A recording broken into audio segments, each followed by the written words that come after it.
శ్రీ గురు నమః శ్రీ మహాగణపతి నమః. వృశ్చిక రాశి వారికి రాబోతున్నటువంటి జూలై 21వ తారీఖు నుంచి ఆగస్టు 4వ తారీఖు వరకు గురు పౌర్ణమి నుండి అమావాస్య వరకు అంటే ఆగస్టు 4వ తారీఖు వరకు కూడా ఎలా ఉండబోతుంది ఈ పక్షకాలం అనేది చూద్దాం.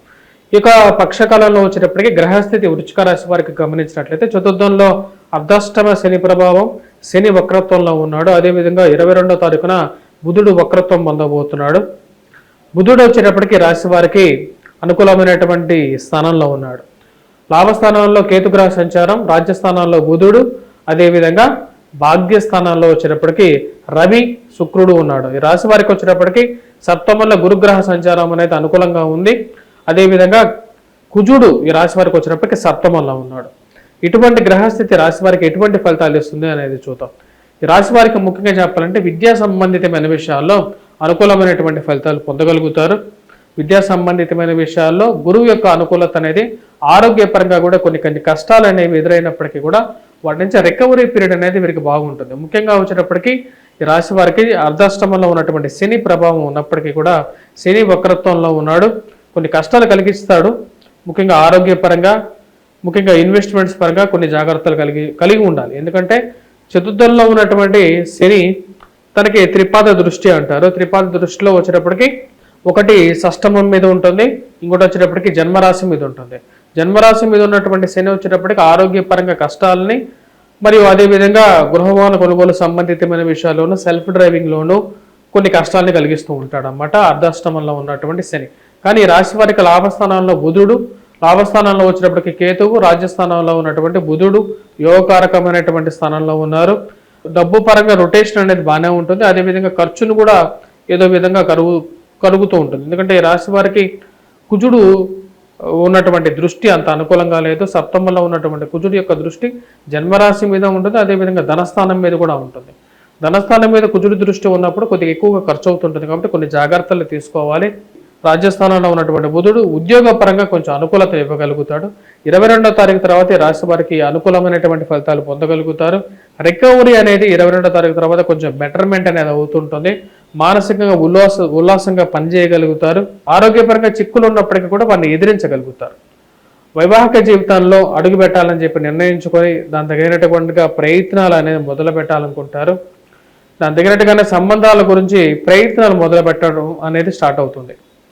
ఈ రాశి వారికి వచ్చేటప్పటికి ఉద్యోగపరంగా, వ్యాపారపరంగా వచ్చేటప్పటికి ఇన్వెస్ట్మెంట్స్, అదేవిధంగా ఖర్చు అనేది కొంచెం సమతుల్యంతో ఉంటూ ఉంటుంది అన్నమాట. అంటే ఎంతైతే సంపాదిస్తారో దాని తగినటువంటి ఖర్చు అనేది కొంచెం ఈక్వల్గా ఉండటం అనేది జరుగుతుంటుంది. నూతన వ్యాపార ప్రయత్నాలు, నూతన ఉద్యోగ ప్రయత్న సంబంధితమైన విషయాల్లో ఈ రాశి వారికి అనుకూలంగా ఉంటుంది. వ్యాపార ప్రయత్నాల్లో కొంచెం అనుకూలత అనేది ఎక్కువగా ఉంటుంది. ప్రమోషన్స్, ఇంక్రిమెంట్స్ విషయాల్లో కూడా కొంచెం అనుకూలత అనేది ఉంటుంది. రాశి వారికి రాజ్యస్థానంలో సంచారం చేస్తున్నటువంటి బుధుడు యోగ్యకారకమైనటువంటి స్థానంలో ఉన్నాడు. అది కొంచెం అనుకూలమైనటువంటి ఫలితాలు కూడా ఇవ్వగలుగుతుంది. వివాహ సంబంధితమైన విషయాల్లో సప్తమంలో ఉన్నటువంటి గురువు యోగకారకుడు. కానీ ఈ రాశి వారికి వివాహ ప్రయత్నాల్లో అనుకూలత అనేది పొందినప్పటికీ కూడా చిన్న మనస్పర్ధలు అనేవి కూడా ఎక్కువగా ఉంటాయి. సప్తమంలో కుజగ్రహ సంచారం జరుగుతున్నప్పుడు భార్యాభర్తల మధ్య కొన్ని ఇష్యూస్ అనేవి ఎదురవుతాయి. ప్రయాణ సంబంధితమైన విషయాల్లో కొన్ని జాగ్రత్తలు తీసుకొని ప్రయాణం చేయడానికి ఎక్కువగా ప్రయత్నం చేయాలి రాశివారు. అప్పుడు వీరికి అనుకూలమైనటువంటి ఫలితాలు పొందడం అనేది జరుగుతుంది. విదేశాన ప్రయత్న సంబంధితమైన విషయాల్లో ఈ నెల కన్నా రాబోతున్నటువంటి నెలలో వీరికి కొంచెం అనుకూలమైనటువంటి ఫలితాలు ఎక్కువగా పొందగలుగుతారు.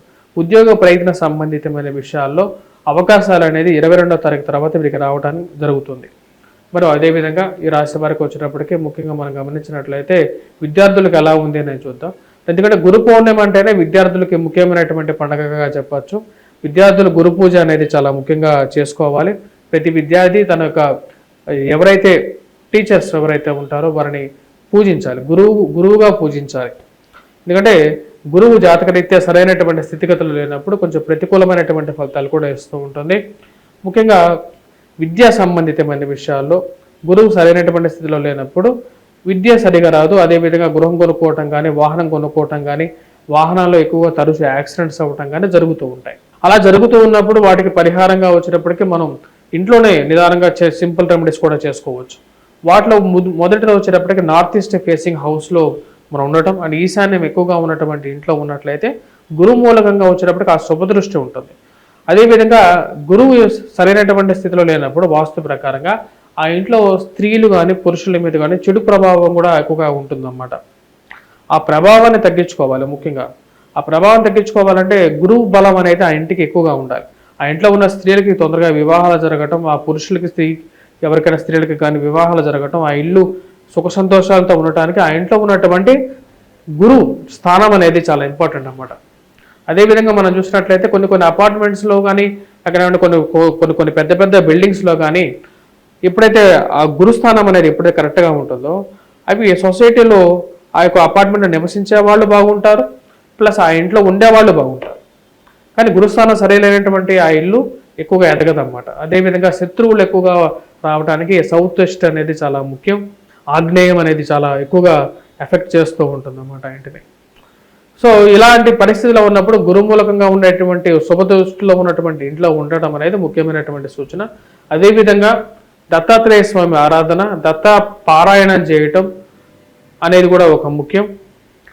ఆది శంకరాచార్యుని గురువుగా స్వీకరించి అద్వైతాన్ని ఫాలో అవుతూ ఇంట్లో ప్రతినిత్యం దీపారాధన చేసుకోవటం, అదేవిధంగా మనం ఇంట్లో ఉన్నటువంటి పూజా మందిరాన్ని ప్రతినిత్యం శుభ్రం చేసుకొని ఆ ఇంట్లో పూజ చేసుకున్నట్లయితే ఇంట్లో దీపం జ్యోతి పరబ్రహ్మం అంటారన్నమాట. అంటే ఇంట్లో మన దీపం వెలుగుతూ ఉంటేనే మనసులో వికాసం అనేది పొందడం అనేది జరుగుతూ ఉంటుంది అన్నమాట. ఇంట్లో ఒక శుభదృష్టి కూడా ఉంటూ ఉంటుంది. ఈ యొక్క రాబోతున్నటువంటి గురు పౌర్ణమిని అందరూ భక్తి శ్రద్ధలతో చెప్పండి. ఇంట్లో విద్యార్థులు మరి అది ఇంట్లో ఉన్నటువంటి పిల్లలు ఎవరైతే ఉన్నారో వారికి నేర్పించండి. సో ఎందుకంటే మన సంస్కృతి ఇదంతా మన పిల్లలకి కూడా వచ్చేటప్పటికి పెద్దల్ని ఎలా గౌరవించాలి, ప్రతి ఒక్కరికి ఒక గురువు అనేవాళ్ళు ఉంటారు అనమాట. అందుకనే నా యొక్క ప్రతి ఒక్క వీడియోలో గురు బ్రహ్మ, ప్రతి ఒక్కరు చెప్పి శ్రీ గురుభ్యో నమః అని చెప్పి స్టార్ట్ చేస్తాను నేను. అంటే గురుబ్రహ్మ అంటే ప్రతి గురువు అనేవాడు మనకు అన్ని విద్యలకి మూల పురుషుడు కాబట్టి తల్లిదండ్రులను కూడా పూజించవచ్చు, వాళ్ళ కాళ్ళకి నమస్కారం చేయటం, అదేవిధంగా గురువుకి నమస్కారం చేయటం అనేది చాలా ముఖ్యం. ప్రతి ఒక్కొక్కరికి ఒకరు ఫేవరెట్ టీచర్స్ అనే వాళ్ళు ఉంటూ ఉంటారు.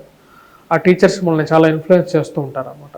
వారి ద్వారానే వాళ్ళు కొన్ని మంచి లక్షణాలు నేర్చుకుంటూ ఉంటారు. ఆ లక్షణాలతో వారు ముందుకు వెళ్తూ ఉంటారు. మనకు వేదవ్యాసుడు మన చతుర్వేదాలను ఇచ్చి మన హిందూ ధర్మాన్ని ముందుకు తీసుకెళ్లారు. అదేవిధంగా హిందూ ధర్మాన్ని ముందుకు తీసుకెళ్ళిన వాళ్ళు రెండవ వ్యక్తి వచ్చేటప్పటికి మనకు ఆది శంకరాచార్యులు గారు అన్నమాట. అందుకని ఆయన జగద్గురు అయ్యారు, గురువులకే గురువు అయ్యారనమాట. ఎందుకంటే అంతకుముందు మనకు కాపాలికులు అని చెప్పేసి హిందూ ధర్మం ఇలా ఉండేది కాదు. వాడన్నిటినీ ముందుకు తీసుకొచ్చి ఆది శంకరాచార్యులు గారు మనకు హిందూ ధర్మాన్ని ఒక తాటి మీదకి తీసుకొచ్చారు అద్వైత సిద్ధాంతంతో. సో అందరూ ఈ యొక్క గురు పౌర్ణమిని భక్తి శ్రద్ధలతో హిందూ దేవుళ్ళని పూజిస్తారని చెప్పి నమ్ముతున్నాను.